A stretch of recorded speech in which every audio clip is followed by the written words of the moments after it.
Oke. Assalamualaikum warahmatullahi wabarakatuh. Selamat pagi Bu Eti dan teman-teman semua. Pada kesempatan kali ini saya mau mempresentasikan model saya, specifically model optimasi produksi. Oke, jadi ini backgroundnya adalah toko kue berskala house bakery, di mana kalau house bakery itu dia punya keterbatasan bahan baku dan juga sumber daya manusia gitu. Karena eh, toko kue house bakery itu maksudnya toko kue yang produksinya tuh masih di rumah gitu. Jadi otomatis cukup terbatas untuk skala produksinya. Nah, urgensi usaha yang terus berkembang dengan keterbatasan tersebut perlu dibuat model guna mengoptimalkan proses produksi kue dengan tujuan mendapat profit optimal. Kemudian ini ada identifikasi variabelnya. Ini ada tiga produk yang akan kita coba untuk optimalkan keuntungannya. Ada brownies original, brownies keju, dan juga donat Lukumades. Kemudian sumber daya yang kita punya di sini ada tepung, telur, dan jam kerja sekian. Kemudian perumusan model matematikanya ini pakai kayak program linear. Ada fungsi objektifnya, yaitu fungsi untuk memaksimalkan keuntungan dengan keuntungannya itu per produk ada di sini kayak brownies original 20.000, kemudian brownies keju 30.000, dan Lukumades 15.000. Maka diperoleh fungsi objektifnya eh, max dari Z sama dengan 20.000 X1, 30.000 X2, plus 15.000 X3. Dengan X1 tadi brownies original, X2 brownies keju, dan X3-nya donat Lukumades. Kemudian ini perumusan model matematikanya untuk setiap constraint atau kendalanya. Yang pertama ada kendala tepungnya, karena tepungnya itu cuma ada 10.000 gram atau 10 kilo. Jadi ini modelnya begini, sesuai dengan kebutuhan tepung dari setiap produknya. Nah, kemudian kendala jam kerja, di mana tiap produk ini membutuhkan jam produksi yang berbeda-beda, kemudian jumlah jam kerjanya 80 jam kerja. Kemudian kendalanya non negatif, karena tadi produk jadi nggak boleh minus. Terus untuk solusi optimalnya, saya pakai Excel Solver, jadi ini ada tabelnya, terus pakai Excel Solver untuk simplex LP atau linear programming. Terus ada diisi objektif, sel objektifnya itu keuntungannya karena kita mau optimalisasi dari keuntungannya itu. Terus variabel yang akan diubah itu variabel jumlah produksinya. Kemudian ini ada constraint-nya atau kendalanya di mana tiap tadi sumber dayanya kayak tepung, telur, dan jam kerja itu harus kurang dari sama dengan sumber daya yang tersedia. Kemudian diperoleh untuk total keuntungan optimalnya itu ada di 860.000. Diperoleh solusi optimal model sebagai berikut dengan produksi 30 brownies original, 1 brownies keju, dan 14 donat Lukumades. Kemudian diperoleh keuntungan maksimalnya di 860.000. Nah, sekian dari saya. Terima kasih.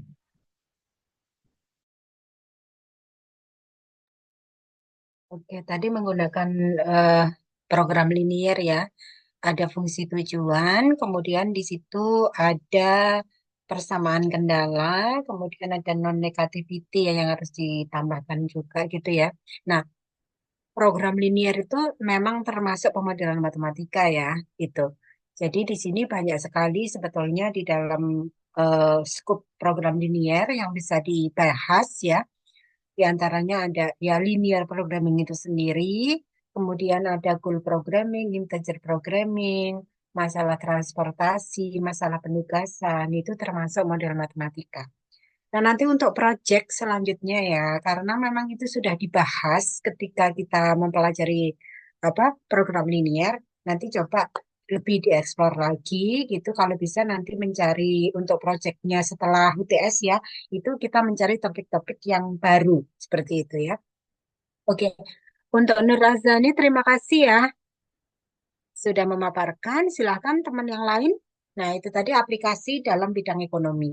Nah, silakan yang lain. Saya izin share screen ya, Ibu. Silakan Naswa.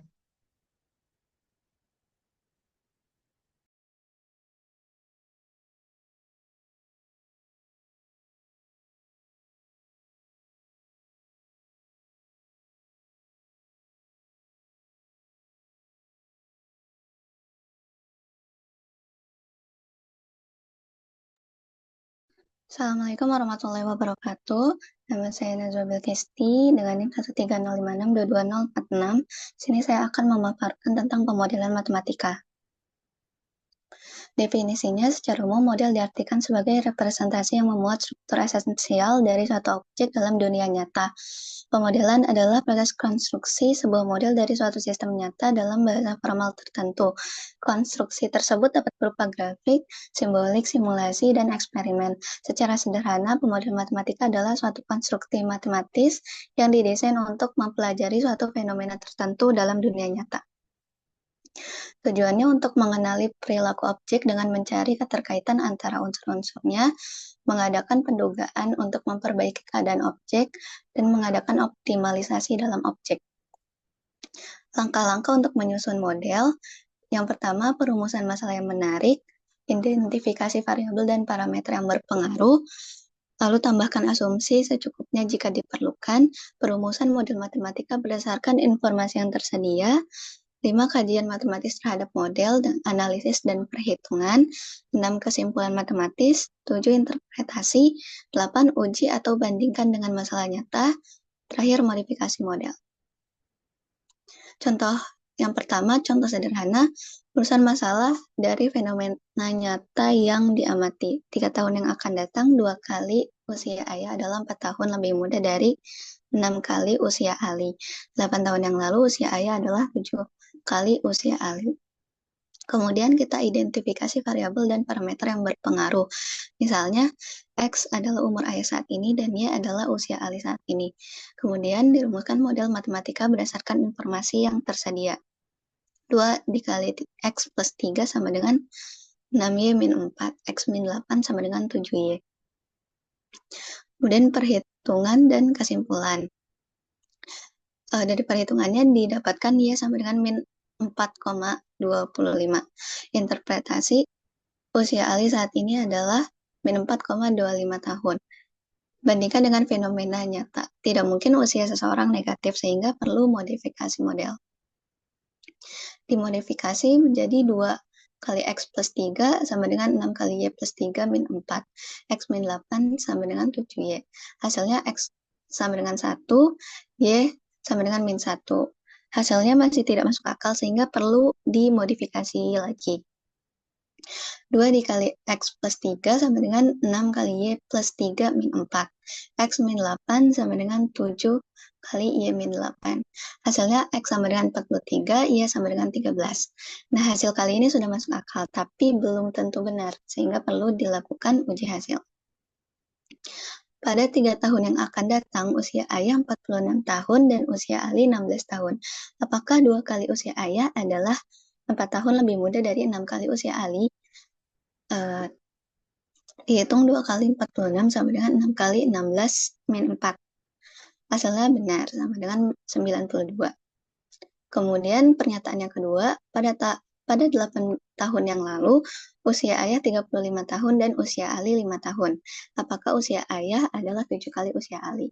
7 kali 5 sama dengan 35. Jawabannya benar. Karena 2 pernyataan tersebut benar, maka masalah selesai. Kemudian ada contoh 2 yang kita sempat pelajari di seismik tentang pemodelan SIR. ST menyatakan ukuran populasi yang rentan pada saat T, IT menyatakan ukuran populasi yang terjangkit dan menularkan pada saat T, RT menyatakan ukuran populasi yang sembuh pada T.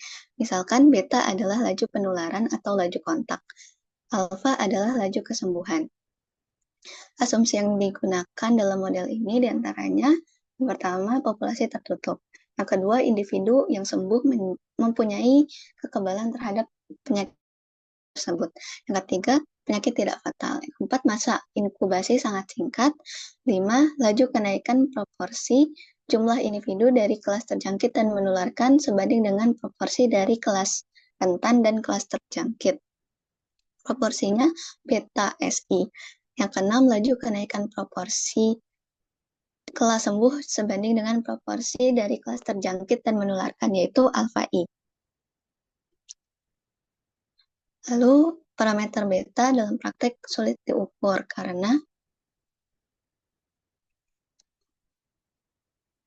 Parameter alfa dapat diukur dari data yang ada. Nilai 1 per alfa menyatakan rata-rata lama periode infeksi. Sebagai contoh, rata-rata periode infeksi penyakit flu adalah 12 hari. Maka 1 per alfa sama dengan 12, sehingga alfa sama dengan 1 per 12. Jika menggunakan satuan model, 1 per alfa sama dengan 12 per 30, sehingga alfa sama dengan 2,5. Perlu dicatat juga bahwa model SIR, simbol R dapat juga berarti remove, dengan arti salah satunya sembuh, kebal karena vaksinasi, diisolasi sampai sembuh, atau mati karena penyakit. Dengan asumsi-asumsi di atas diperoleh diagram transfer sebagai berikut. Dapat persamaan ds per dt sama dengan min beta si, di per dt sama dengan beta si min alfa i, dr per dt sama dengan alfa i. Jika st, it, dan rt berturut-turut menyatakan jumlah individu masing-masing subpopulasi pada saat ke T, maka diperoleh ds per dt plus di per dt plus dr per dt sama dengan 0. Sehingga st plus it plus rt sama dengan n, konstan. Dalam hal ini, n menyatakan jumlah total individu dalam populasi. Jika ukuran dinyatakan dalam populasi, maka diperoleh st plus it plus rt sama dengan 1. Sumbernya. Sekian presentasi dari saya. Terima kasih. Assalamualaikum warahmatullahi wabarakatuh.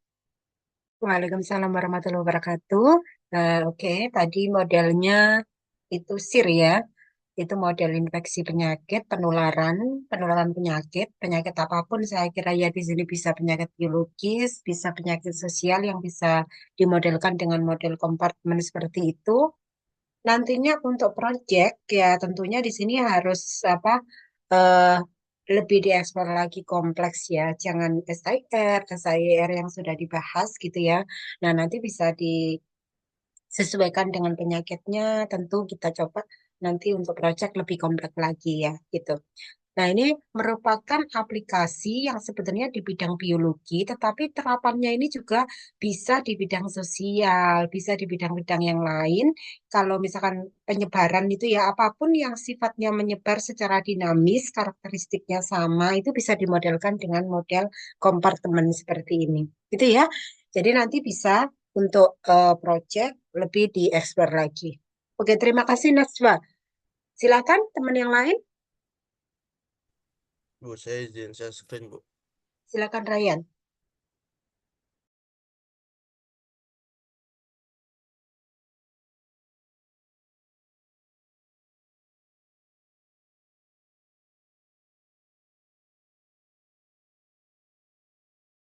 Assalamualaikum warahmatullahi wabarakatuh. Selamat pagi Bu Eti dan teman-teman. Di sini saya akan memaparkan pemodel matematika yang telah saya buat. Nama saya Muhammad Ryan dengan NIM 1305622622066. Di sini saya langsung ke bagian identifikasi fenomenanya atau sebuah masalahnya. Itu adalah seorang mahasiswa yang tinggal di kos ingin memperkirakan tagihan listrik bulanannya berdasarkan penggunaan beberapa peralatan elektronik seperti kipas angin, kulkas, dan televisi. Dia ingin mengetahui apakah konsumsi listriknya sesuai dengan perkiraan biaya per bulan agar bisa mengatur keuangannya dengan lebih baik. Di sini untuk variabelnya itu adalah ada PI yang dimana itu adalah daya listrik alat ke I dalam bentuk watt, TI untuk waktu penggunaan alat ke I per harinya dalam bentuk dalam satuan jam, dan N adalah jumlah hari dalam sebulan. Untuk parameternya itu di sini saya mengambil tarif listriknya itu adalah 1.500 per kWh. Untuk jumlah perangkat elektronik yang digunakan itu adalah dengan simbol K.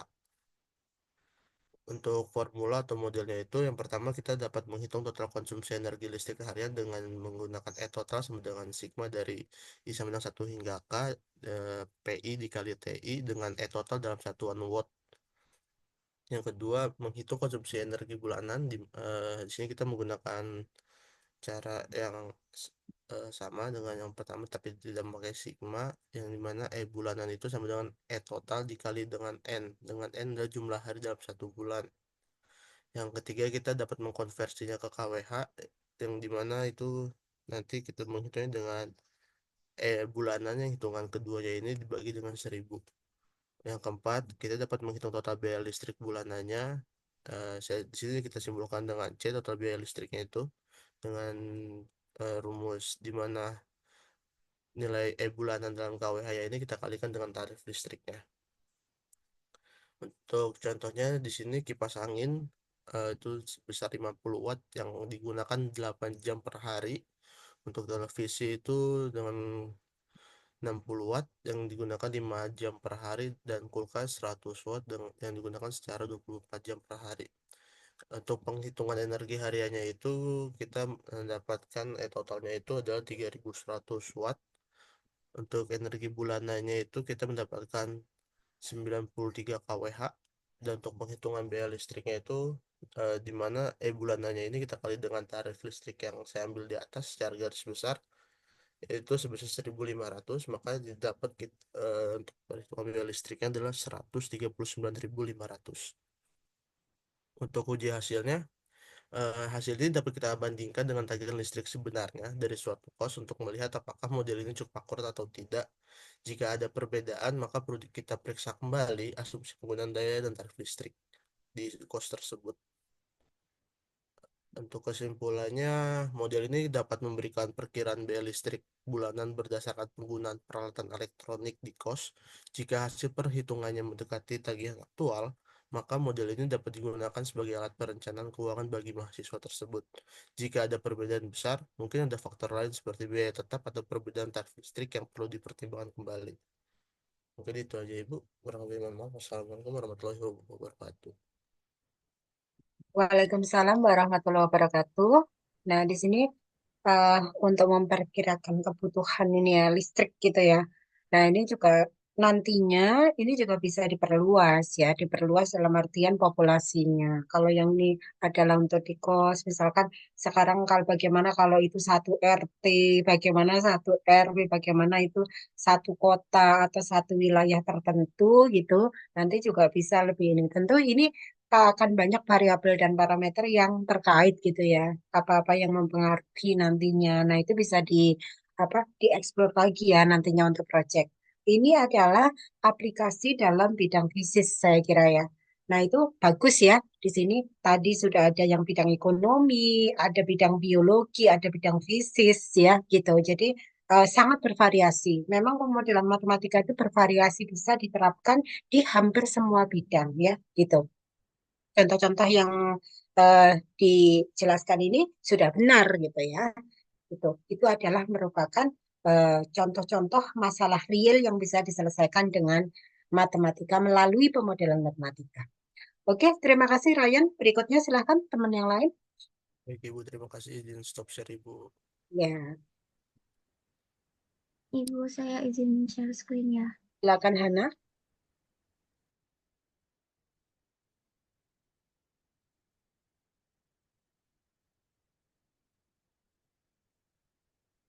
Hmm.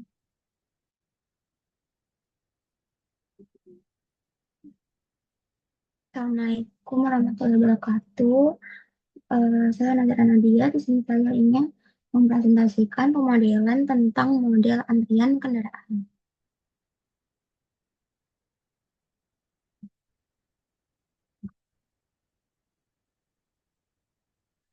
Untuk perumusan masalahnya, misal di persimpangan dengan lampu merah, kendaraan datang dengan kecepatan tertentu, dan lampu merah berganti setiap beberapa detik. Kita ingin menghitung berapa ya lama rata-rata kendaraan harus menunggu sebelum bisa melaju. Yang pertama, kita identifikasi variabel dulu. Di sini lambda sebagai laju kedatangan kendaraan dengan kendaraan per detik. Lalu mu-nya laju keluaran kendaraan saat lampu hijau kendaraan per detik. Lalu TR sebagai durasi lampu merah per detik dan TH durasi lampu hijau per detik. Dan N jumlah kendaraan yang tertahan saat lampu merah.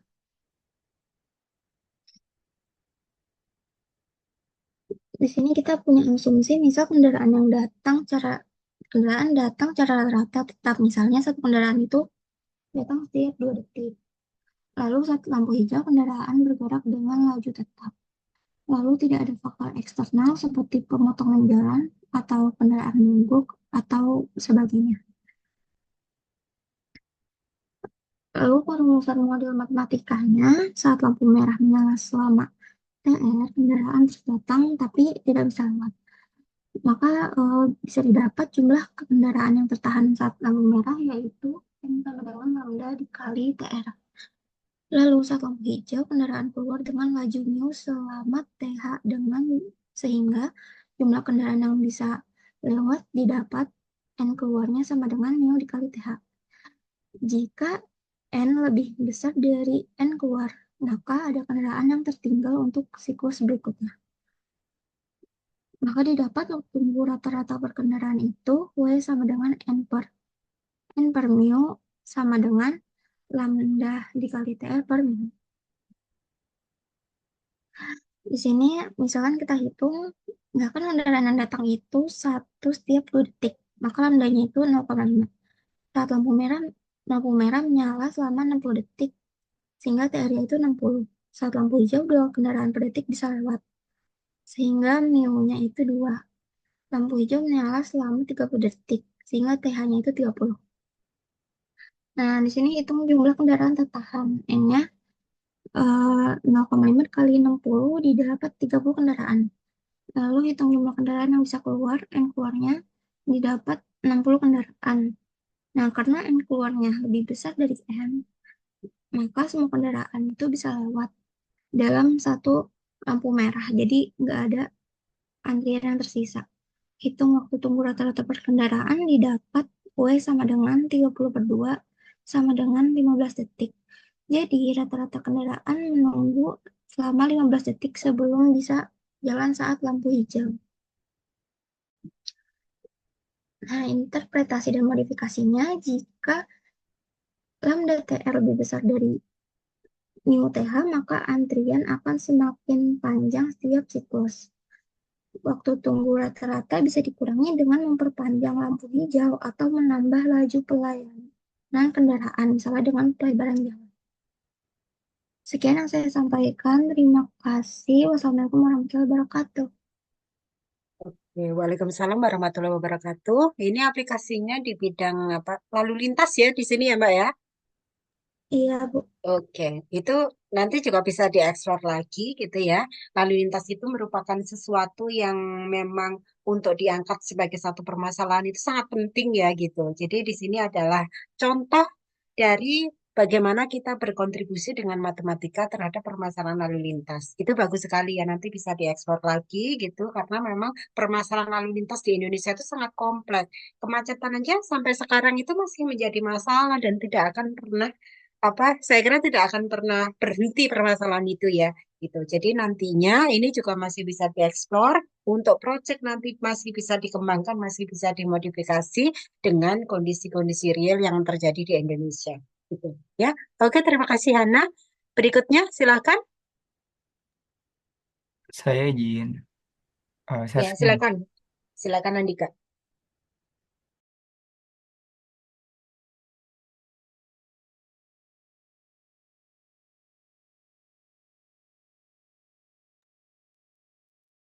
Kenalkan saya Andika Rangga Presak dengan NIM 130562222.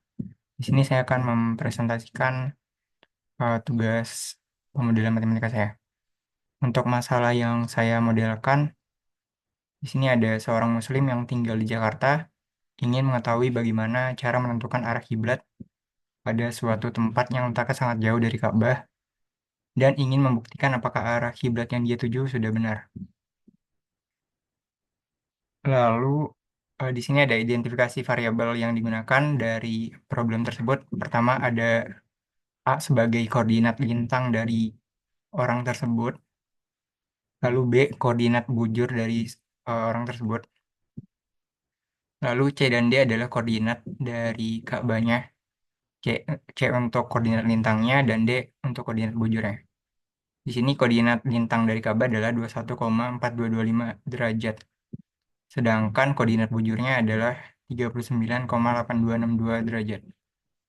Lalu theta di sini adalah arah kiblat yang dicari. yaitu derajat dari utara. Lalu di sini ada formula atau perumusan model matematika. Di permukaan bumi, posisi titik ditentukan oleh lintang dan bujur.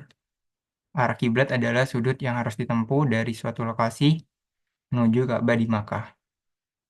Bumi dianggap sebagai bola dengan pusat di titik 0, 0,0.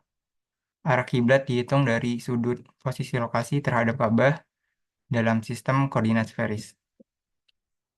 Lalu jarak antara lokasi dan Ka'bah dapat dinyatakan dalam perbedaan bujur, yaitu delta bujur sama dengan bujur Ka'bah dikurang bujur lokasi saat ini. Maka jika kita sesuaikan dengan variabel yang kita definisikan sebelumnya, maka delta bujur ini sama dengan D dikurang B. Lalu arah kiblat ditentukan dengan azimuthal angle dalam geometri bola, yaitu sudut dari utara ke arah tujuan yang dihitung menggunakan rumus trigonometri sferis. Lalu untuk menentukan sudut arah kiblat theta dari utara, bisa menggunakan hukum kosinus bola untuk mencari jarak antara dua titik, yaitu kosinus X sama dengan sin C dikali sin A, tambah cos C dikali cos A, dikali cos dari D dikurang B. Di sini X di sini adalah jarak antara dua lokasi di bola. Lalu dengan hukum sinus bola untuk mendapat arah kiblat, yaitu sinus theta sama dengan sinus dari D dikurang B per cos X yang tadi kita rumuskan. Lalu, maaf, di sini kita gunakan transformasi geometri bola untuk mereduksi rumus menjadi tan theta sama dengan sin dari D dikurang B per cos A dikali tan C dikurang sin A dikali cos dari D kurang B. Setelah mendapatkan tan theta-nya, kita gunakan arctan untuk mengkonversi menjadi sudut derajat, yaitu theta sama dengan arctan dari sin dari D dikurang B per cos A dikali tan C dikurang sin A dikali cos dari D kurang B. Lalu jika hasil dari sudutnya nanti negatif, bisa ditambahkan dengan 360 derajat agar derajatnya itu ada di rentang 0 sampai 360. Lalu di sini ada uji perhitungan dengan derajat lintangnya di minus 6,11473 dan seterusnya derajat. Lalu bujurnya ada di 106,888 dan seterusnya derajat. Sehingga kedua bilangan ini akan kita jadikan A dan B-nya. Maka dengan formula yang tadi kita rumuskan, yaitu tan theta sama dengan sin dari D dikurang B per cos A kali tan C dikurang sin A dikali cos dari D min B, dengan B dan C dan D-nya itu koordinat dari Ka'bahnya, maka kita dapatkan sin D kurang B itu sama dengan minus 0,9234. Lalu sin A-nya minus 0,1065, kosinus A-nya 0,9943, kosinus dari D dikurang B-nya sama dengan 0,3844 dan tan C-nya sama dengan 0,3928. Lalu kita substitusi ke dalam formula tadi, sehingga didapat tan theta-nya sama dengan minus 2,13, sehingga theta-nya kita dapatkan adalah minus 64,850716 derajat. Lalu karena ini negatif nilainya, maka ditambahkan 360 derajat, sehingga theta-nya menjadi 295,111984 derajat. Jadi arah kiblat dari lokasi tersebut adalah 295,111984 derajat dari utara. Lalu di sini uji hasil dengan menggunakan aplikasi di Al-Quran gitu. Jadi ketika dilihat dari aplikasi tersebut, ternyata kiblatnya ada di 295,11 derajat dari utara, yang mana sesuai dengan perhitungan kita yang tadi. Maka kesimpulannya, formula yang tadi kita rumuskan sudah sesuai dengan apa apa yang sesungguhnya gitu. Sekian presentasi dari saya berikan ke Bu Eti. Oke, baik. Tadi penentuan arah kiblat ya di sini ya, gitu. Nah, ini bidang agama gitu. Jadi bisa juga ya pemodelan matematika itu diaplikasikan untuk penyelesaian masalah-masalah agama. Nah, nanti di sini juga kalau eksplorasi barangkali juga terkait dengan masalah navigasi aviasi itu nanti juga pasti bisa eh, bisa digunakan gitu ya terkait dengan apa yang sudah dijelaskan tadi gitu ya. Kalau penentuan ala kiblat barangkali sudah ditemukan ini kan gitu. Nah, itu pun eh, bisa diterapkan di semua lokasi saya kira ya di sini kalau misalkan lokasinya itu nanti jadi satu inputan gitu ya, nanti tetap bisa menggunakan aplikasi ini saya kira ya. Tetap bisa menggunakan perhitungan seperti ini maksud saya gitu ya. Nah, nanti juga bisa kok kalau misalkan itu bisa ditemukan satu misalkan aplikasi, membuat aplikasi gitu ya untuk penentuan arah kiblat. Nah, kalau misalkan kita di lokasinya ini nanti arah kiblatnya nanti bisa ketahuan nilainya berapa gitu. Nah, itu akan bagus sekali gitu ya. Bisa dikembangkan juga untuk menjadi satu apa eh, satu kalau ini inovasi ya, inovasi prototype gitu juga bisa gitu ya. Oke, terima kasih. Eh, Lanjut ke mahasiswa berikutnya. Ya, Ibu, saya izin share screen ya, Ibu. silakan. Delvi.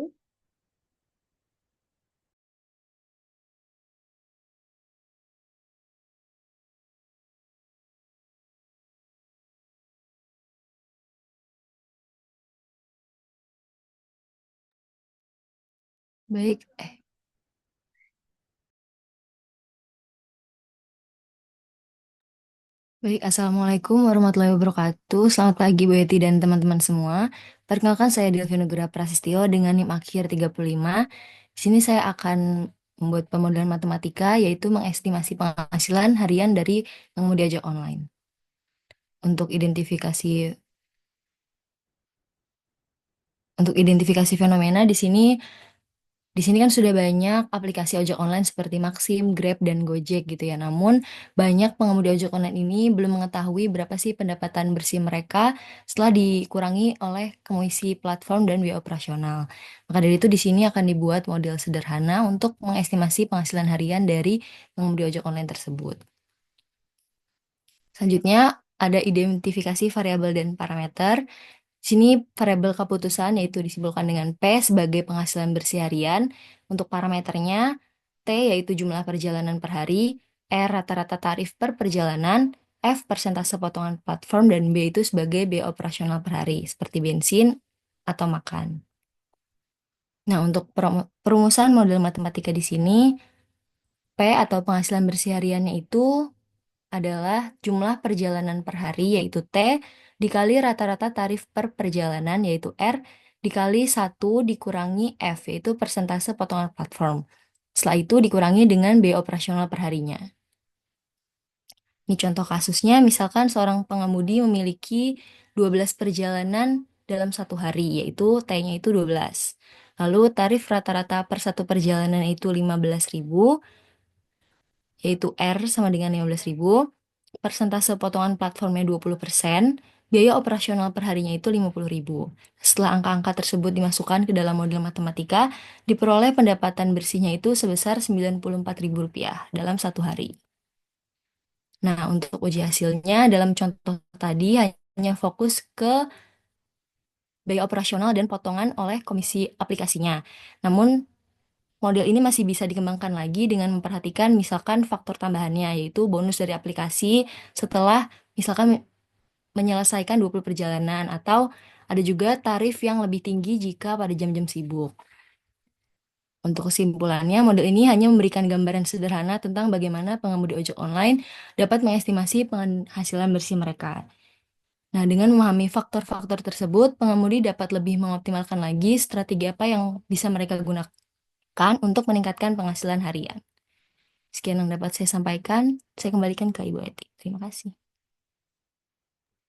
Terima kasih. Jadi ini mengestimasi penghasilan bersih gitu ya dari apa pengemudi ojek online gitu. Nah, nanti juga masih bisa ya eh, diekspor lagi saya kira gitu. Ini salah satu contoh ya di bidang ekonomi ya, bidangnya masih di dalam skup bidang ekonomi. Nah, ternyata ada juga yang seperti ini, ada dengan program linear dan nanti juga dengan eh, mungkin persamaan-persamaan aljabar yang lain gitu. Bisa digunakan ternyata matematika ya. Dan memang tidak lepas tentunya kalau perhitungan-perhitungan ya pasti dengan menggunakan matematika. Nanti bisa diekspor lagi, misalnya di sini eh, ya dengan rute-rute apa ya, rute-rute pengiriman pos dan lain sebagainya itu juga bisa diterapkan. Bisa juga dengan menggunakan graph teori gitu ya. Nanti akan sangat banyak masalah-masalah yang bisa eh, dikaji gitu ya. Bisa juga masalah transportasi di program linear juga bisa. Teori graf juga bisa digunakan untuk menyelesaikan itu. Aljabar sendiri gitu, persamaan aljabar yang sederhana juga bisa digunakan untuk menyelesaikan permasalahan-permasalahan ini. Oke, terima kasih ya Mbak ya. Bisa lanjut ke mahasiswa berikutnya. Baik, terima kasih, Bu. Saya izin share screen ya, Ibu. Silakan Anissa.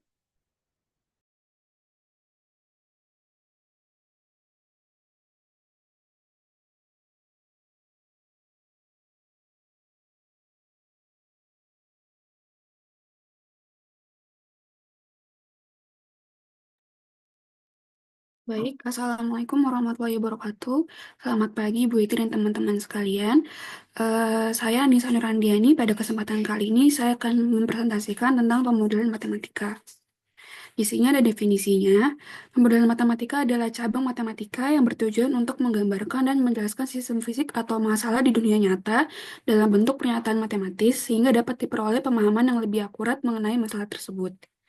Lalu lanjut ke contoh pembedahan matematikanya. Jadi saya mengambil kasus di mana seorang mahasiswa bernama Juji menggunakan sepeda motor untuk berpergian setiap hari, baik ke kampus maupun keperluan lainnya. Ia ingin mengetahui berapa biaya bensin yang harus dia keluarkan setiap bulan agar dapat mengelola keuangannya dengan lebih baik. Sini, Juji itu menempuh jarak 30 km untuk perjalanan pergi pulang dari rumah ke kampus serta keperluan lainnya.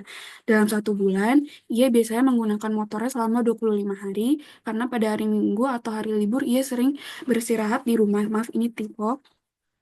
Lalu berdasarkan spesifikasi motornya, Juji mengetahui bahwa konsumsi bahan bakarnya adalah 1 liter per 40 km perjalanan.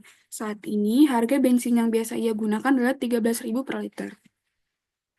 Di sini ada identifikasi variabel dan parameternya. Untuk variabelnya ada D, yaitu rata-rata jarak tempuh per hari, N untuk jumlah hari berkendara dalam sebulan, B untuk total bensin yang dikonsumsi, dan U adalah total biaya yang dikeluarkan. Lalu parameter di sini adalah C, yaitu konsumsi bahan bakar motor, dan P adalah harga bensin per liter.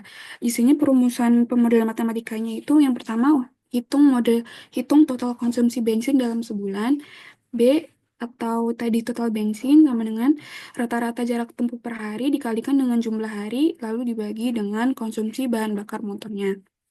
Lalu dihitung total biaya bensin dalam sebulan, yaitu U atau total biaya sama dengan total bensin yang konsumsi dikalikan dengan harga bensin per liter. Di sini diketahui tadi D itu atau jumlah jarak tempuh sehari itu 30 km per hari. Lalu N-nya atau jumlah hari dalam sebulan di mana dia menggunakan kendaraannya itu 25 hari. Lalu untuk C-nya konsumsi bahan bakar motornya adalah 40 km per liter. Dan harga bensin per liternya itu 13.000 per liter. Di sini menghitung total konsumsi bensin dalam sebulannya didapatkan 30 dikali 25 dibagi 40 sehingga didapatkan 18,75 liter.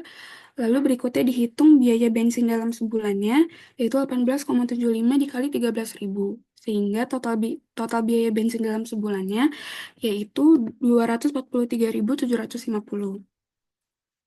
Di sini berarti bensin yang dikonsumsi Juji adalah dalam sebulan itu 18,75 liter, dan biaya yang harus dikeluarkan untuk membeli bensin tersebut adalah 243.750.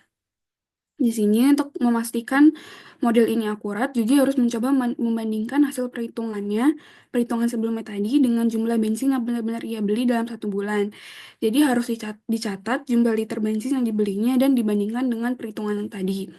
Jika ternyata ada selisih yang cukup besar, maka bisa dievaluasi dan memodifikasi modelnya dengan menambahkan faktor-faktor penyebab perbedaan seperti misalnya ada macet yang membuat konsumsi BBM lebih boros, atau cara berkendaranya yang kurang efisien, misalnya sering melakukan akselerasi mendadak, atau harga bensin yang ternyata sedikit berbeda dari asumsi awal. Sekian dari saya kembalikan ke Bu Eti.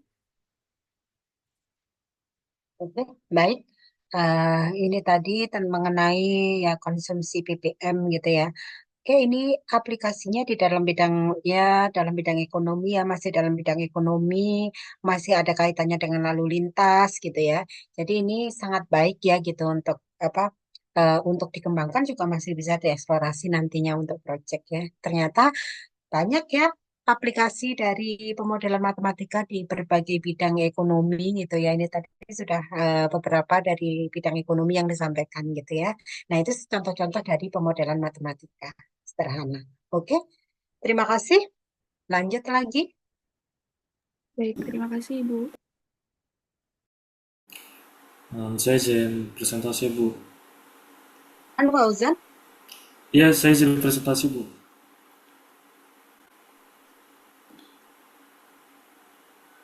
Izin share screen ya, Bu.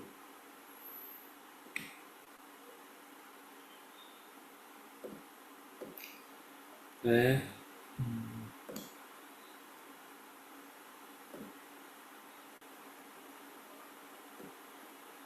Bismillahirrahmanirrahim. Assalamualaikum warahmatullahi wabarakatuh. Selamat pagi, Bu Eti dan teman-teman. Di sini saya mempresentasikan tugas kemarin, yaitu membuat pemodelan matematika sederhana. Sebelumnya perkenalkan, nama saya Fauzan Mawisi Palevi dengan NIM di 0562216. Nah, langkah pertama dalam membuat pemodelan matematika itu yaitu identifikasi masalah. Mungkin di sini masalah yang saya ambil itu terkait dengan pasokan air di suatu desa. Kayak desa Sukatani memiliki cadangan air tanah sebanyak 50.000 liter yang digunakan untuk memenuhi kebutuhan sehari-hari. Pak Hilman, kepala desa Sukatani, memperhatikan bahwa saat musim kemarau persediaan air berkurang 1.000 liter per hari. Nah, jika pola penggunaan air tetap seperti ini, kira-kira kamu persediaan air akan habis. Nah, ini salah satu identifikasi masalah yang mungkin sederhana saja ya, Bu. Karena untuk mengetahui konsep dasar modelan matematika itu seperti apa. Nah, ini untuk pernyataan untuk dasar pembuatan pemodelan matematika. Nah, tadi setelah kita identifikasi nih masalah di dunia nyata yang harus diselesaikan, maksudnya udah ditahu nih, tentang pasokan air. Nah, sekarang ini kita buat pertanyaannya, yaitu yang pertama, apa masalah utama yang dihadapi desa Sukatani, yaitu tadi pasokan air di musim kemarau. Nah, terus yang kedua, apa tujuan buatan model matematika dalam kasus ini? Nah, tujuannya itu untuk membuat suatu perhitungan kapan pasokan air di desa Sukatani ini habis. Betul. Nah, terus lalu langkah yang berikutnya untuk dalam pembuatan model matematika ini adalah membuat asumsi. Nah, untuk menghindarkan masalah, Pak Hilman membuat beberapa asumsi. Yang pertama, penggunaan air tetap 1.000 liter per hari, tidak ada perubahan kebiasaan warga. Yang kedua, tidak ada tambahan air dari hujan atau sumber lain selama musim kemarau. Yang ketiga, persediaan awal air adalah 50.000 liter. Nah, untuk pembuatan asumsi ini, kita asumsikan bahwa parameternya itu atau faktor-faktor itu tetap tidak dipengaruhi faktor-faktor yang ribet banget gitu loh. Kan kalau di dunia nyata itu kan pasti ada faktor A, B, C yang mungkin lebih ribet. Nah, ini untuk membuat pemodelan matematika sederhana, kita mulai dari pembuatan asumsi yang sederhana terlebih dahulu. Nah, untuk formulasi model matematika, nih misalkan Pak Hilman ingin buat persamaan matematika untuk memprediksi sisa air setiap hari. Misalnya itu T sama dengan waktu, waktu ini dalam satuan hari, lalu ada AT, yaitu sisa air pada hari ke T dalam hari. Mohon maaf, ini harusnya AT ini sisa air dalam liter ya. Typo saya maaf. Nah, untuk pemodelan yang oleh Pak Ilman adalah AT itu sama dengan 50.000 dikurangi 1000 T. Nah, tadi kan, hmm, maaf. Tadi kan yang masalah awalnya kan cadangan airnya 50.000 liter. Nah, sedangkan berkurangnya itu 1000 liter per hari. Makanya dibuat modelnya seperti ini, yaitu AT sama dengan 50.000 dikurangi 1000 T. Nah, kita buat solusi modal dari asumsi serta pemodelan atau rumus matematika yang kita dapatkan tadi. Lalu kita hitung sisa air setelah, nah pertama ini misalkan kita mau mencari tahu nih sisa air setelah 10 hari itu berapa. Nah, kita terapkan rumusnya yaitu 50.000 dikurangi 1000 dikali 10. Ini maaf tanda kurangnya kurang ya. Itu enggak bener tanda kurangnya, maaf. 1000 kali 10 sama dengan 40.000. Yang kedua, kapan persediaan hari habis? Kapan ini salah kalimatnya. Harusnya saat hari keberapa persediaan air itu habis. Saat hari keberapa persediaan air itu habis. Ya itu kita hitung kan, kita balik dari formulasinya dari 0 sama dengan 50.000 dikurangi 1000 kali T, didapat T itu sama dengan 50 hari. Nah, jadi kita dapat kesimpulannya dengan formulasi yang kita dapatkan itu air habis dalam waktu 50 hari. Nah, yang proses berikutnya dalam pembuatan model matematika itu validasi dan interpretasi. Nah, setelah itu model memperkirakan air akan habis dalam 50 hari. Namun, warga melaporkan bahwa air habis lebih cepat, yaitu dalam 40 hari. Pak, ini kepala desanya ya, ini saya salah namanya. Pak Hilman atau di sini Pak Raffi lah, menemukan bahwa penggunaan air habis lebih cepat karena ada kebutuhan yaitu dari populasi ternak.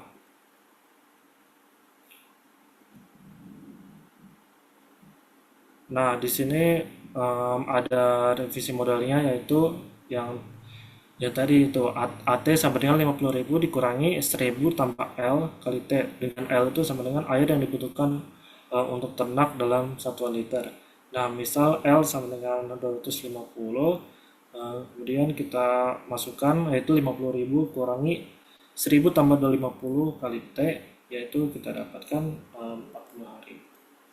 Nah, mungkin sebelum saya tutup, saya ingin menyimpulkan prosesnya, yaitu yang pertama ada identifikasi masalah, terus membuat asumsi-asumsi yang sederhana saja, lalu yang ketiga membuat formulasi atau membuat rumus atau membuat pemodelan matematikanya, yang keempat tadi interpretasi. Kalau misalkan model matematika yang kita gunakan pertama itu tidak kurang tepat pada kondisi sebenarnya, nah kita menambah parameter lain itu, misalkan tadi penggunaan air untuk ternak, atau mungkin kalau di dunia nyata kita perlu menambahkan faktor-faktor lain gitu. Mungkin sekian saja presentasi dari saya. Kurang lebih mohon maaf, terima kasih.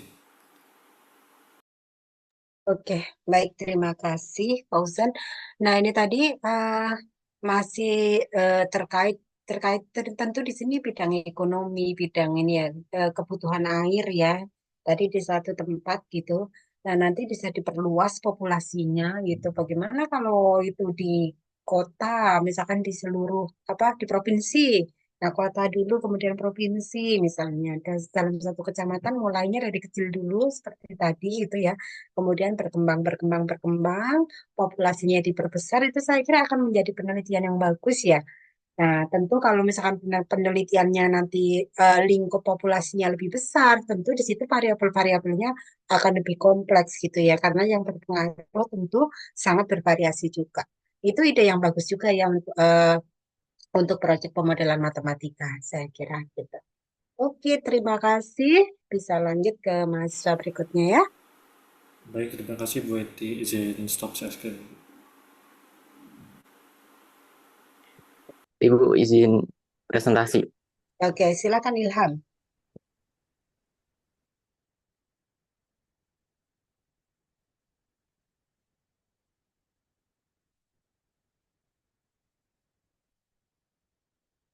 Assalamualaikum warahmatullahi wabarakatuh. Perkenalkan saya Ilham Argo Gianro. Di sini saya memodelkan tentang kelembapan dengan regresi linier sederhana.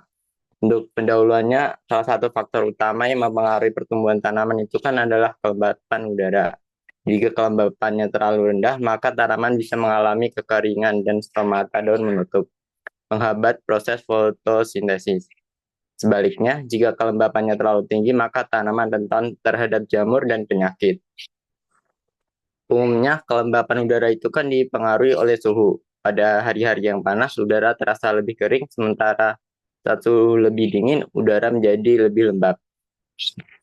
Dari permasalahan tersebut, di sini saya memodelkan matematika, identifikasi variabelnya itu ada variabel dependen atau Y. Di sini ada kelembapan udara, dan X-nya itu suhu rata-rata. Kemudian ada formula model regresi linear sederhana. Di sini RH sama dengan beta 0 ditambah beta 1 dikalikan suhu rata-rata ditambah error.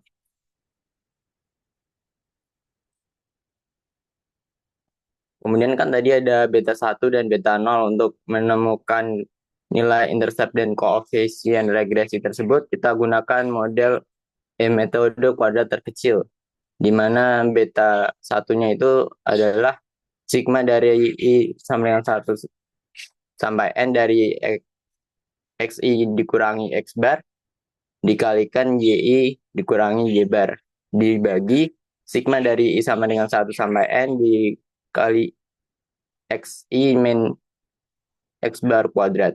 Kemudian untuk beta 0 itu dari Y bar dikurangi beta 1 dikali X bar.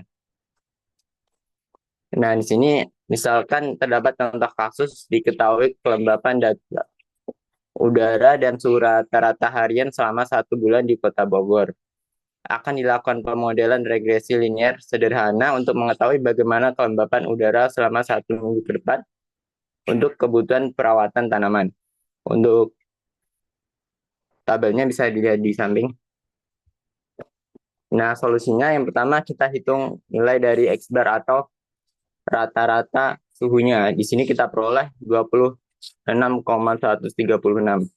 Dan untuk Y bar atau rata-rata kelembapannya itu 86,71. Kemudian dari bersamaan beta 1-nya kita juga peroleh nilai koefisien regresinya sebesar min 3,74. Dan untuk beta 0-nya ada 184,38. Interpretasinya diperoleh model itu sebagai berikut, yaitu kelembapan udara sama dengan 184,38 dikurangi 3,74 dikalikan rata-rata suhu. Di sini rata-rata suhunya dalam satuan Celcius. Sehingga dapat disimpulkan bahwa terdapat hubungan negatif antara suhu rata-rata dan kelembapan udara. Artinya, setiap kenaikan suhu sebesar 1 derajat Celcius akan menyebabkan penurunan kelembapan udara sekitar 3,74%. Sebaliknya, jika suhu menurun, kelembapan udara cenderung meningkat. Nilai intercept sebesar 184, sekian menunjukkan prediksi kelembapan udara ketika suhu berada pada 0 derajat Celcius. Kemudian di sini ada perbandingan data aktual versus modelnya. Untuk RH ini data aktual, sedangkan untuk F adalah data dari modelnya. Kemudian ada nilai error kuadrat. Berdasarkan tabel di samping, ada SSE atau sum of square error sebesar 186,42 menunjukkan total kesalahan kuadrat antara nilai kelembapan udara aktual dan prediksi model regresi. di mana semakin kecil nilai ini semakin baik model dalam menjelaskan hubungan antara suhu dan kelembapan. Sementara itu ada juga nilai MSE sebesar 6,66 menggambarkan rata-rata kesalahan kuadrat dari model regresi yang menunjukkan bahwa model cukup akurat dalam memprediksi kelembapan udara berdasarkan suhu rata-rata. Nah, di sini ada grafik dari data aktual dan modelnya tadi.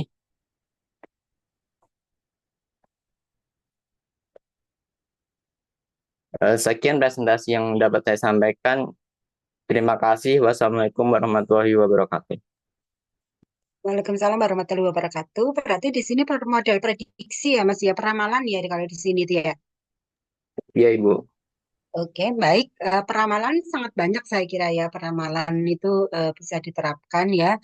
Dan peramalan itu sendiri juga banyak sekali metodenya tergantung dari eh, karakteristik datanya sendiri gitu ya. Datanya apa nanti atau datanya time series atau mungkin data longitudinal dan lain sebagainya itu nanti bisa disesuaikan dengan karakteristiknya, kemudian dicari metode yang sesuai.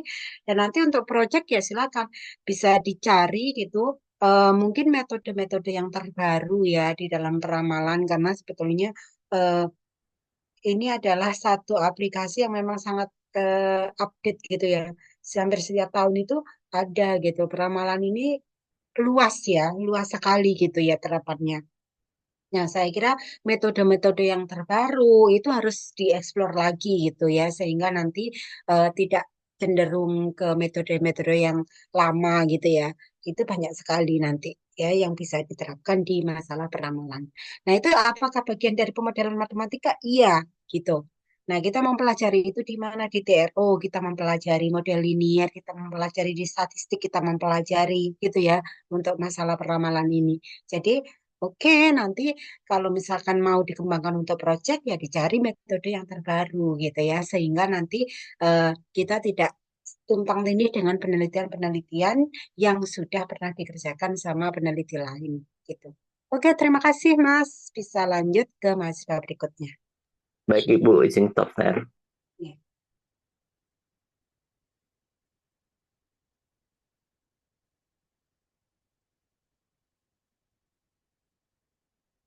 Ibu izin menjelaskan, Ibu.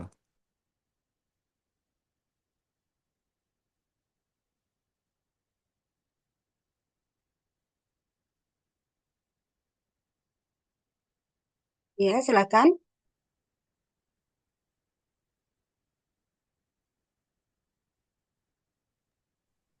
Selamat pagi Bu Eti dan teman-teman sekalian. Pada kesempatan kali ini saya akan menjelaskan tentang pemodelan matematika di bidang fisis, yakni ketebalan bangun ruang.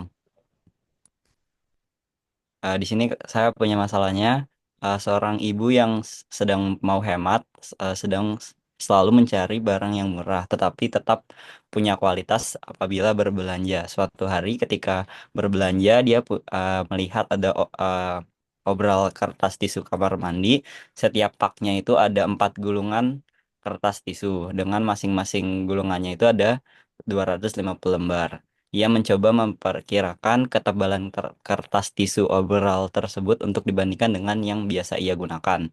Ia tahu bahwa setiap lembarnya mempunyai panjang 10 cm dan diperkirakan diameter yang di tengahnya itu 8 cm. Setiap gulungan itu menggunakan silinder dari karton yang mempunyai diameter 3 cm.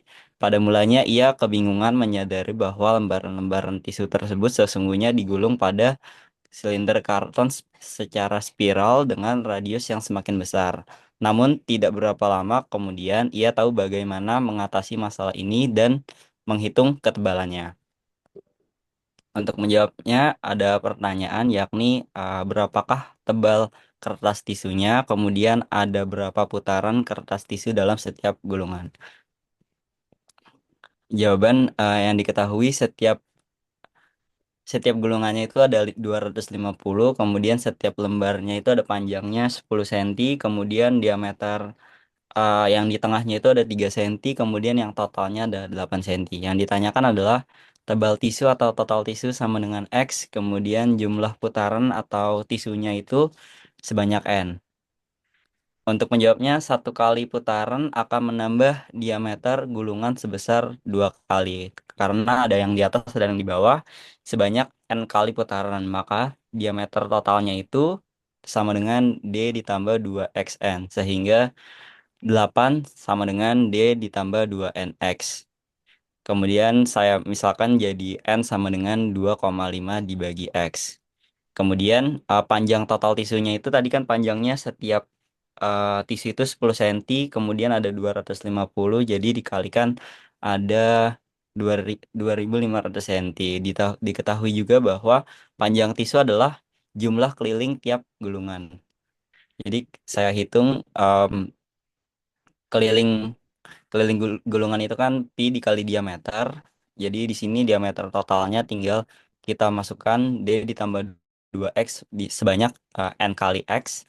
Kemudian pi-nya saya pindahkan ke sebelah di bawah 2500. Kemudian yang ini adalah deret aritmatika.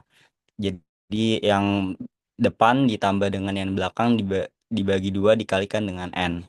Kemudian saya dapatkan hasilnya X-nya sama dengan 0,01733 dan N-nya itu 144.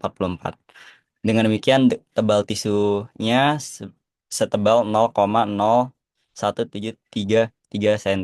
Untuk jumlah putaran pada satu gulungan itu ada 144 gulungan. Sekian yang bisa saya sampaikan. Wabillahi taufiq wal hidayah. Wassalamualaikum warahmatullahi wabarakatuh. Waalaikumsalam warahmatullahi wabarakatuh. Oke, terima kasih Pak Ki ya. Itu tadi dengan metode numerik ya berarti ya di situ ya. Tadi itu ya. Iya, Ibu. Dengan metode tapi bagus ya idenya seperti itu. Nah, nanti bisa dieksplor lagi untuk masalah-masalah yang apa yang bisa diterapkan gitu ya. Ini bagus ya. Nanti silakan saja kalau misalkan mau dilanjutkan ke proyek bisa dengan eh, ide yang analog gitu saya kira ya bisa diterapkan di masalah-masalah yang lain gitu ya. Oke, terima kasih. Bisa lanjut ke mahasiswa berikutnya.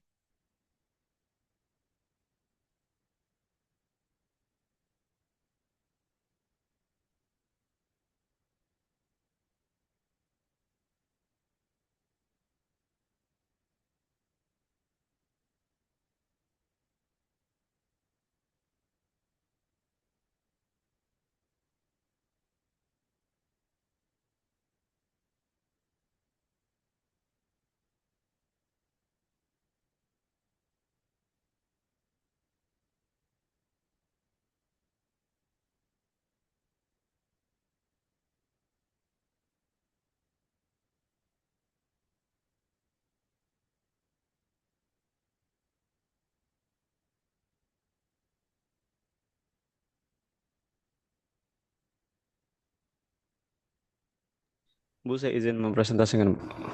Silakan Bagas.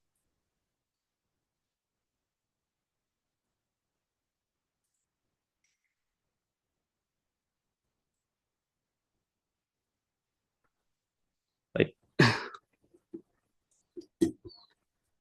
Assalamualaikum warahmatullahi wabarakatuh. Pagi ini saya akan mempresentasikan pemodelan matematika sederhana. Untuk masalah yang saya ambil itu untuk ini belum diganti, harusnya penghasilan untuk 2 orang. Di sini yang pertama identifikasi fenomena atau real problemnya. Di contoh ini ada 5 tahun yang akan datang, 3 kali penghasilan A akan lebih kecil 6 juta rupiah dibandingkan 5 kali penghasilan B. Selain itu, 6 tahun yang lalu penghasilan A 4 kali lebih besar dibandingkan penghasilan B saat itu. Kenaikan tahunan penghasilan A dan B masing-masing adalah 1,6 juta rupiah dan 800 ribu rupiah setiap tahunnya. Tujuan kita adalah menentukan penghasilan awal A dan B saat ini. Identifikasi variabel dan parameter untuk X kita misalkan penghasilan awal A dan Y penghasilan awal B. Dengan kenaikan tahunan penghasilan A itu 1,2 juta dan kenaikan tahunan penghasilan B 600 ribu. 800. Kemudian formula atau perumusan model matematikanya. Yang pertama di persamaan pertama untuk 5 tahun yang akan datang kita dapat 3 dikali X tambah 5 dikali 1,2 juta sama dengan 5 dikali Y ditambah 5 dikali 500 ribu ditambah 6 juta. Yaitu 3X ditambah 18 juta sama dengan 5Y tambah 15 juta tambah 6 juta. kita pindah arus ke kiri dan kita dapat bentuk akhirnya 3X min 5Y sama dengan 3 juta. Untuk persamaan kedua, untuk kasus di 6 tahun yang lalunya, kita dapat tulis X min 6 kali 1,2 juta sama dengan 3 dikali Y min 6 kali 600.000, di mana X min 7,2 juta sama dengan 3Y min 10,8 juta. Kita pindah arus ke kiri juga menjadi X min 3Y sama dengan min 3,6 juta. Kemudian kita dapat gunakan metode eliminasi atau substitusi untuk menyelesaikan sistem persamaan 3X min 5Y sama dengan 3 juta dan X min 3Y sama dengan min 3,6 juta. Kita kali persamaan yang kedua ini dengan 3, kita dapat 3X min 3Y sama dengan 3 kali min 3,6 juta. Ini untuk persamaan pertamanya. Kemudian kita bisa kurangi persamaan 2 ini yang sudah kita kali 3 dengan persamaan 1, kita peroleh 4Y sama dengan 13,8 juta. Kita dapat Y sama dengan 3,450.000. Kemudian kita substitusi nilai Y ini ke dalam persamaan 2, maka kita dapat X min 3 kali 3,450.000 sama dengan negatif 3,6 juta. Kemudian kita dapat X sama dengan 6,750.000. 6.750.000. Maka kita peroleh X untuk X itu 6,750.000 dan Y-nya 3.450.000. Kemudian kita uji hasil untuk ngecek apakah model kita sudah benar. Di sini kita cek untuk uji hasil persamaan pertama, jawabannya sama, artinya itu sudah benar. Dan kemudian uji hasil persamaan kedua, hasil juga benar. Kesimpulannya, kita peroleh penghasilan A saat ini adalah Rp 6.750.000 dan penghasilan B saat ini adalah Rp 3.450.000. Dengan memodelkan masalah ini sebagai sistem persamaan linear, kita berhasil menentukan bahwa penghasilan awal A saat ini adalah 6.750.000, sedangkan penghasilan awal B adalah 3.450.000. Sekian dari saya, mungkin segitu aja, Bu. Oke, baik. Itu tadi aplikasi tentunya ini masih di bidang ekonomi ya, Mas ya, tentunya di sini ya. Iya, Bu. Oke, baik. Itu tadi banyak sekali yang bisa diterapkan di dalam bidang ekonomi, bagus gitu. Nanti bisa dieksplor lagi untuk permasalahan-permasalahan yang lain. Oke, saya kira cukup ya. Terima kasih, Mas. Bisa lanjut ke mahasiswa berikutnya. Baik, terima kasih, Bu. Assalamualaikum warahmatullahi wabarakatuh.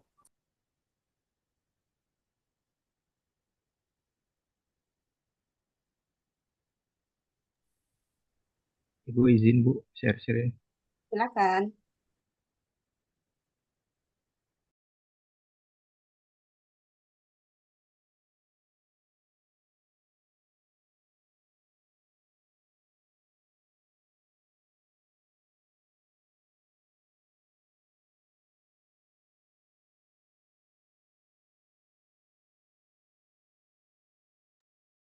Oke, di sini ada pemodelan matematik dalam pendapatan pribadi. Kita langsung saja ke pengantarnya.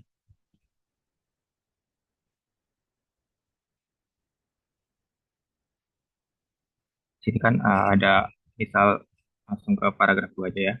Di sini ada misal pekerjaan dengan membayar karyawan dengan jumlah gaji, itu kita bisa kita bayarkan per minggu atau per bulan gitu. Berdasarkan dengan upah per jamnya. Di sini ada beberapa profesi, baik itu di bidang penjualan.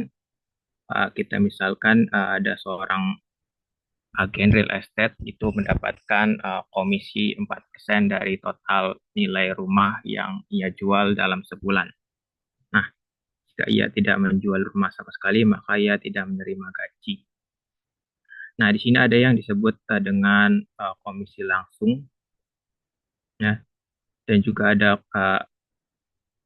gaji dengan penjumlahan terhadap komisi dari total penjualan yang ia jual gitu. Kita lanjut ke model matematikanya.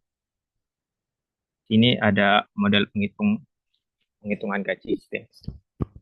Sini ada komisi langsung.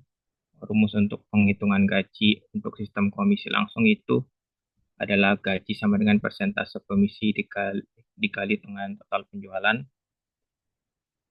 Dengan permisalan P sama dengan gaji yang diterima dan S adalah jumlah total penjualan.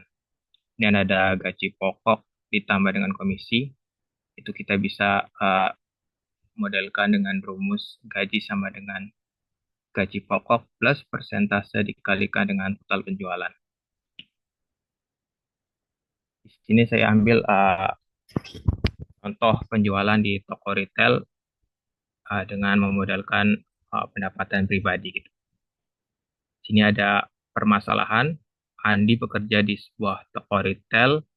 Ia menerima gaji pokok sebesar $120 per minggu ditambah dengan komisi 10% dari total penjualan mingguannya. Nah, kita bisa modelkan untuk menghitung gaji mingguan Andi gitu. Misalkan P sama dengan gaji mingguan Andi, kemudian S adalah total penjualan dalam seminggu. Nah, kita peroleh persamaannya yaitu PS sama dengan 120 plus 0,10 dikali S. Nah, gimana kalau Andi mendapat total penjualan sebanyak 6.200? Maka kita bisa hitung dengan memasukkan nilai S sama dengan 6.200, kita peroleh P 6.200 sama dengan 120 ditambah 0,10 dikali 6.200, kita peroleh hasilnya 740. Oke. Jadi gaji Andi pada minggu tersebut adalah $740 dengan total penjualan 6.200. Oke. Di sini grafik pembantunya ya. Lanjut, bagaimana jika target penjualan Andi untuk mendapatkan gaji $500 per minggu? Nah, jika Andi membutuhkan setidaknya $500 per minggu untuk memenuhi kuotanya, berapa total penjualan mingguan yang harus dia capai agar mendapatkan gaji tersebut? Kita misalkan gajinya itu sama dengan 500, kita masukkan ke persamaan, PS sama dengan 500, sama dengan 120 plus 0,1 dikali S. Ini kita peroleh S-nya sama dengan 3.800. Jadi untuk mendapatkan gaji sebesar $500 per minggu, dia harus menjual setidaknya 3.800 dari total penjualan per minggu. Nah, jika Andi misal bekerja selama 5 hari seminggu, maka target penjualannya yaitu kita bagi 5 saja sehingga hasilnya 760. Oke. Jadi Andi harus mencapai rata-rata penjualan sebanyak 760 per hari agar bisa mendapatkan gaji $500 per minggu. Itu saja Ibu, terima kasih.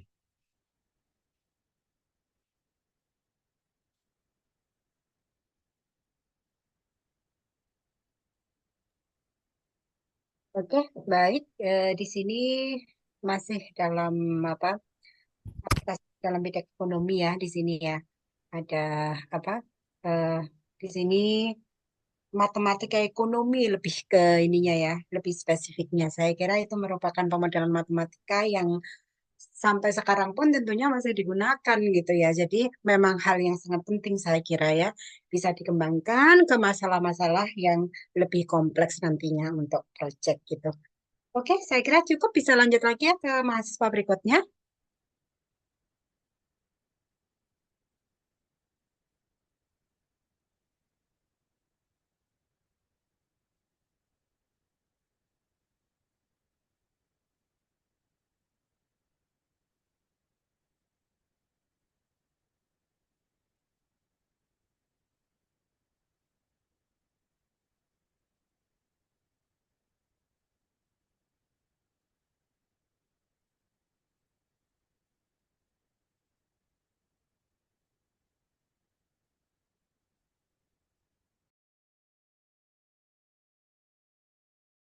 Ibu, saya izin memaparkan presentasi saya, Bu. Ya, silakan Raffi.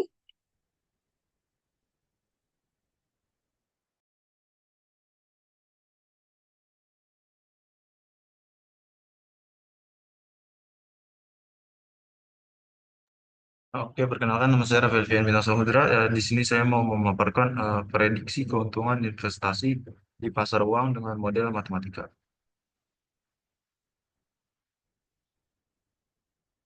Untuk identifikasi fenomenanya, misalkan nih, ada seorang investor pemula ingin menaruh uangnya di reksadana pasar uang karena dianggap lebih aman dibanding saham.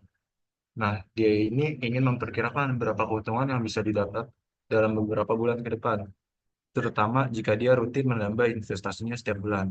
Nah, untuk pertanyaannya, bagaimana cara memprediksi nilai investasi di reksadana pasar uang setelah beberapa bulan?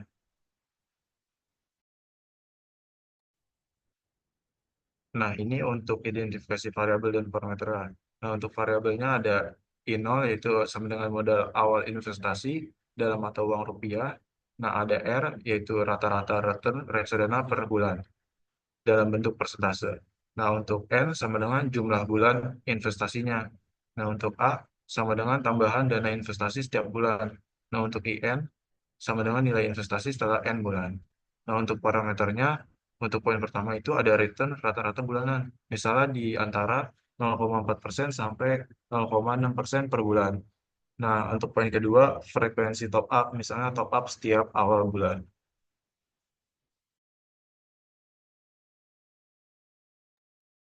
Nah, untuk perumusan modal matematikanya, di sini ada dua. Jika seseorang hanya menyimpan modal awal tanpa top up, dia kayak naruh modal 1 juta sampai setahun dia nggak rutin lagi gitu nambah investasinya. Nah, untuk yang kedua di sini ada jika dia menambah investasi rutin tiap bulan. Nah, dengan rumus pemodelan seperti ini.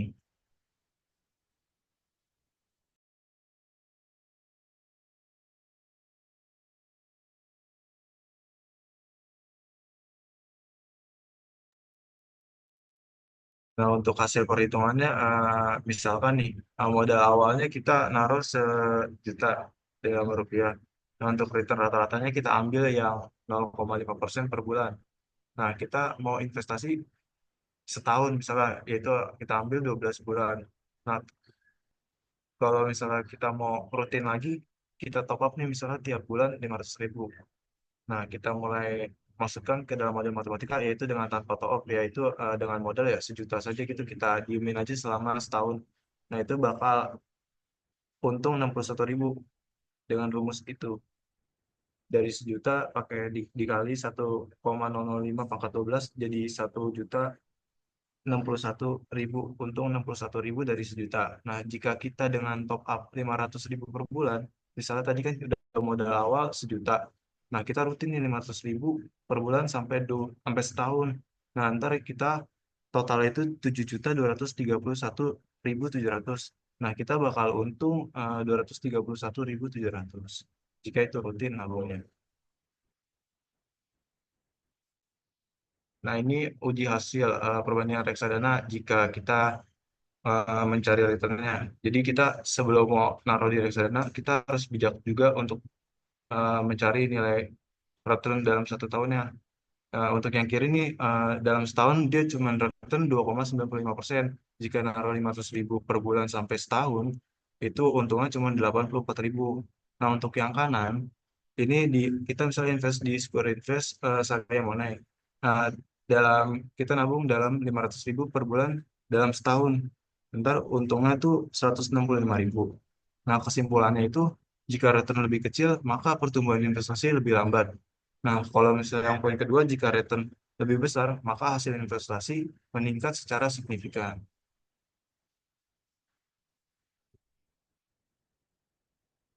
Nah, kesimpulannya, return kecil tapi stabil bisa bertumbuh signifikan jika dilakukan jangka panjang.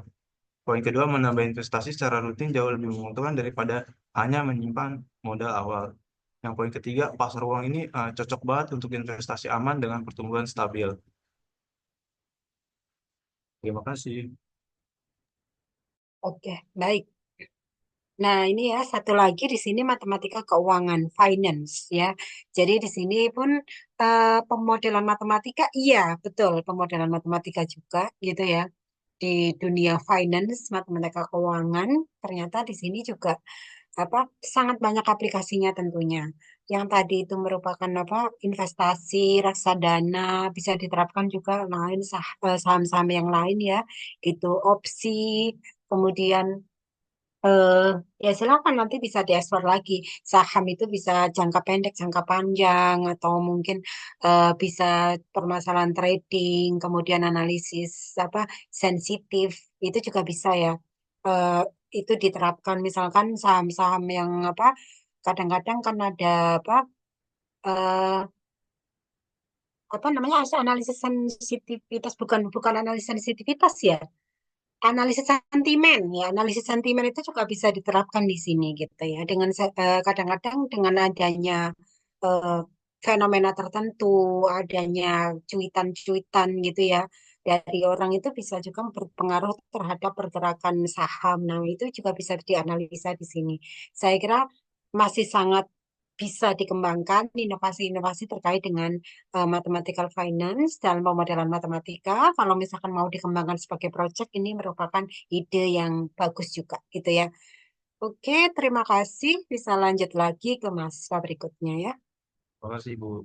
Ya, sama-sama Raffi.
Assalamualaikum warahmatullahi wabarakatuh. Selamat pagi, Bu Yati serta teman-teman. Di sini saya akan memaparkan tentang pemodelan matematika. Sebelumnya nama saya Reza Panisha dengan akhiran NIM 10.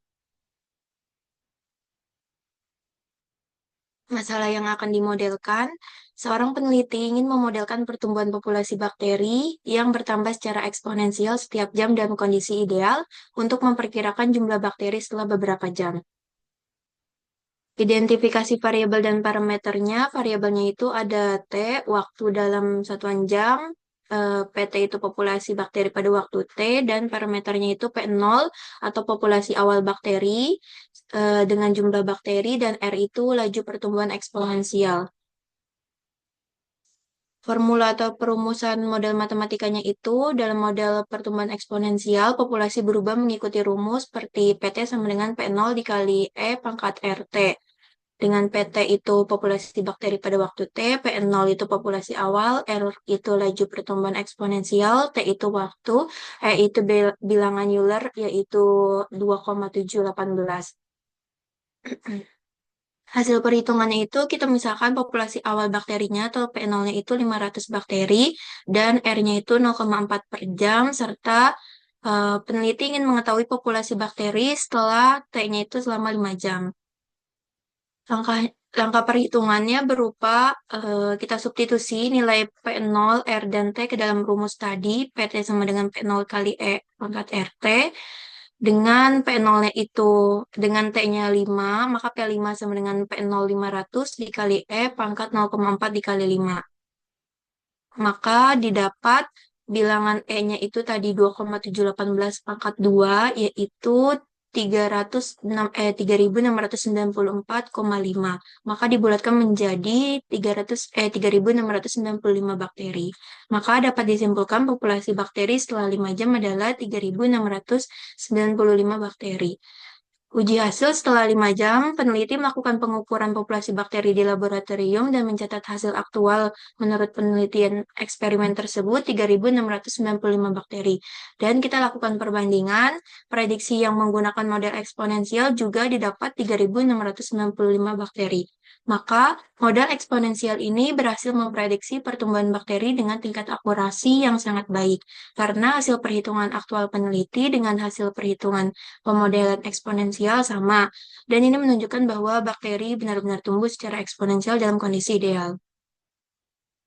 Kesimpulannya, model eksponensial dengan R 0,4 berhasil memprediksi pertumbuhan populasi bakteri secara akurat dengan hasil prediksi dan hasil aktual setelah 5 jam adalah 3.695 bakteri. Hal ini terbukti bahwa model ini dapat digunakan untuk memperkirakan pertumbuhan bakteri dalam kondisi ideal dengan keakuratan tinggi. Terima kasih. Oke. Di situ tadi ya aplikasi dalam bidang biologi ya Mbak ya. Di situ apa pertumbuhan bakteri ya tadi itu ya. Iya, Bu. Nanti bisa dikembangkan juga gitu ya di bidang-bidang tersebut. Misalnya pembelahan sel dan lain sebagainya itu juga bisa ya pembelahan sel. eh, ini juga terkait dengan ini juga ya nanti penyebaran penyakit juga ya. Misalnya itu ke sel kanker gitu perkembangbiakannya seperti apa. Nah nanti juga bisa diterapkan untuk hal-hal yang lebih besar seperti itu. Gitu ya. Saya kira masih bisa dieksploitasi lagi nanti kalau misalkan nanti direncanakan untuk proyek. Oke, baik. Terima kasih Mbak. Selanjutnya ke mahasiswa berikut. Terima kasih, Bu. Ya, sama-sama.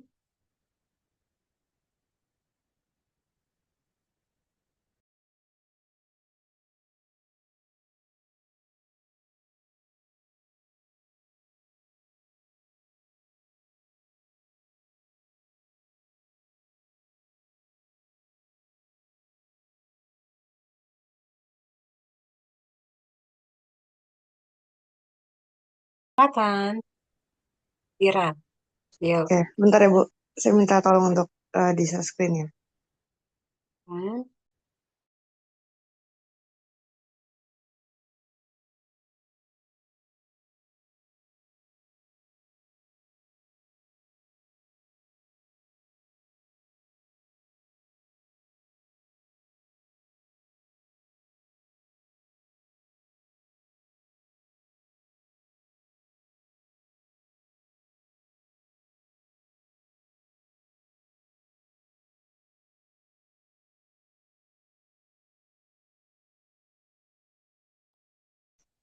Oke, Assalamualaikum warahmatullahi wabarakatuh.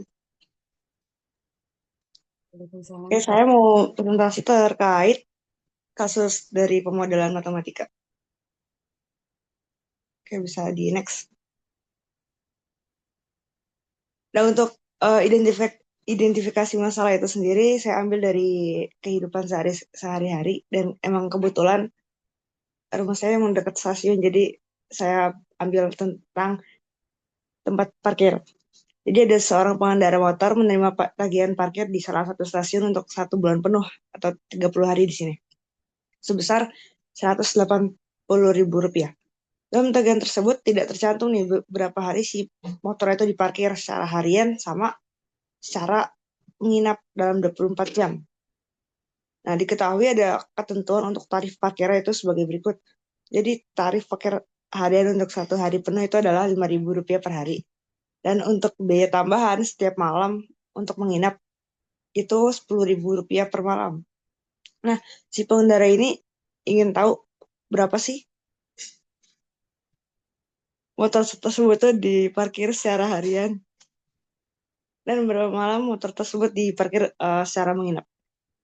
Oke, next. Nah, ini ada step by step. Jadi untuk formula matematika yang pertama kita bakal nentuin namanya variabel X dan Y-nya. Di mana si X-nya itu adalah jumlah hari diparkir secara harian atau tanpa menginap, dan Y-nya ini adalah jumlah hari motor tersebut diparkir secara menginap yang kita hitung nanti dalam 24 jam. Berikutnya kita tentuin nih persamaannya sesuai dari variabel sebelumnya yang sudah kita tentuin X dan Y-nya. Untuk total durasi parkir kan 30 hari 1 bulan. Maka X ditambah Y sama dengan 30 untuk persamaan 1. Berikutnya yang kedua, total tarif parkir dalam 1 bulan penuh 10.000. Maka bisa kita tulis menjadi 5.000 X ditambah 10.000 Y sama dengan 180.000 untuk persamaan kedua. Berikutnya, kita selesaikan persamaan untuk mencari nilai X dan Y-nya. Untuk persamaan 1 bisa kita ubah menjadi X sama dengan 30 min Y, maka persamaan 1 ini bisa kita substitusikan ke persamaan 2. Maka nanti hasilnya menjadi 5.000 dikali 30 min Y tambah 10.000 Y sama dengan 180.000. Maka nanti hasilnya menjadi 5.000 Y sama dengan 30.000, maka Y sama dengan 6. Nah, kita sudah dapat nilai Y-nya, berarti nanti tinggal nyari X-nya, berarti substitusi nilai Y sama dengan 6 ke persamaan 1. Maka X sama dengan 30 min 6 sama dengan 24. Nah, hasil akhirnya adalah diperoleh bahwa motor pelanggan tersebut diparkir secara harian selama 24 hari dan diparkir secara menginap 24 jam selama 6 hari berturut-turut. Nah, untuk uji perbandingan antara hasil perhitungan dan hasil aktual atau hasil sebenarnya. Hasil perhitungannya bahwa memang berdasarkan perhitungan bahwa motor tersebut diparkir secara harian selama 24 hari dan diparkirkan secara menginap 24 jam selama 6 hari berturut-turut. Untuk hasil ini memang make sense atau masuk akal. Jadi kalau kita bandingkan dengan hasil sebenarnya, itu hasilnya akan sama. Oke, bisa di next. Nah, kesimpulannya adalah berdasarkan perbandingan kedua hasil tersebut, kita bisa mengetahui bahwa tidak terdapat perbedaan hasilnya, mau baik melalui perhitungan maupun sebenarnya. Hal ini dapat kita maknai sebagai model matematika yang kita bentuk itu sudah sesuai dengan kasus masalah yang kita temukan sebelumnya. Oke, sudah Ibu. Oke, baik aplikasinya dalam transportasi tadi kereta api gitu ya. Nah, oke, itu tadi nanti bisa dikembangkan tentunya ya. Bisa menggunakan apa teori graf gitu. Itu juga sering digunakan ya dalam permasalahan itu. Nanti silakan saja intinya eh, masih bisa dikembangkan ya untuk itu. Oke, baik, bisa lanjut ke mahasiswa berikutnya. Silakan biar tuntas ya. Oke, Ini. terima kasih Bu. Ya, baik.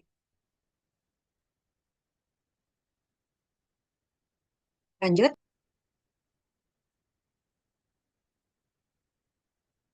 Oke, jika tidak ada lagi mungkin kita cukupkan saja ya kuliahnya karena memang saya ada Zoom lagi setelah ini gitu. Oke, jadi untuk pertemuan selanjutnya kita langsung masuk ke materi yang pemodelan matematika tentunya ya gitu. Tetapi di sini pada dasarnya teman-teman itu sudah dari pengetahuan dasar itu sudah tahu apa itu pemodelan matematika gitu ya. Tadi dari apa yang sudah disampaikan tadi gitu. Di berbagai bidang gitu tadi sudah dicontohkan pemodelan-pemodelan aplikasinya gitu ya. Jadi memang permasalahan di dunia nyata itu ternyata bisa kita selesaikan dengan eh, matematika gitu ya, melalui pemodelan matematika. Nah, ini nanti yang akan kita bahas selanjutnya itu adalah bagaimana membentuk model itu sendiri gitu. Tentunya untuk membentuk model yang betul-betul kita harus survei ke apa ke lapangan itu nanti juga eh, bisa jadi kompleks gitu ya. Tidak sesederhana itu tentunya gitu. Nanti yang akan kita angkat adalah masalah-masalah real gitu. Bagaimana tahap-tahap pemodelan, prinsip pemodelan matematika, langkah-langkah untuk pemodelan matematika, bagaimana pemodelan matematika yang baik, nanti akan kita pelajari lebih lanjut terkait dengan itu, gitu ya. Oke, ada pertanyaan sampai di sini dari apa yang sudah disampaikan oleh teman-teman di sini? Ibu, saya mau bertanya, Iya, untuk pertemuan minggu depan offline atau online ya, Bu? sesuai jadwal saja ya berarti ya. Jadwalnya offline atau online? Kalau sesuai jadwal offline, Ibu.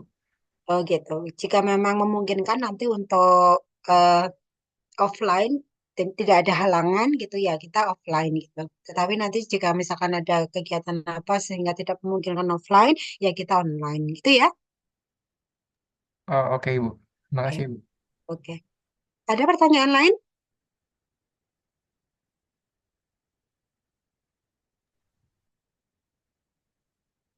Ya, jika tidak ada mungkin cukup ya untuk pertemuan hari ini gitu. Silakan nanti teman-teman bisa dieksplor lagi ya untuk pemodelan gitu. Silakan bisa melihat video-video dari YouTube gitu ya. Sehingga wawasan pemodelan itu tahu banyak ya bahwa pemodelan matematika tidak terbatas hanya yang disampaikan itu tadi saja gitu. Ternyata lebih luas lagi dalam bidang sosial, psikologi, kemudian kedokteran dan lain sebagainya itu banyak sebetulnya aplikasinya gitu ya.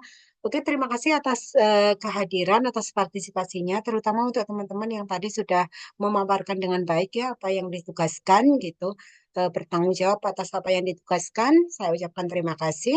Saya akhiri pertemuan hari ini. Wassalamualaikum warahmatullahi wabarakatuh.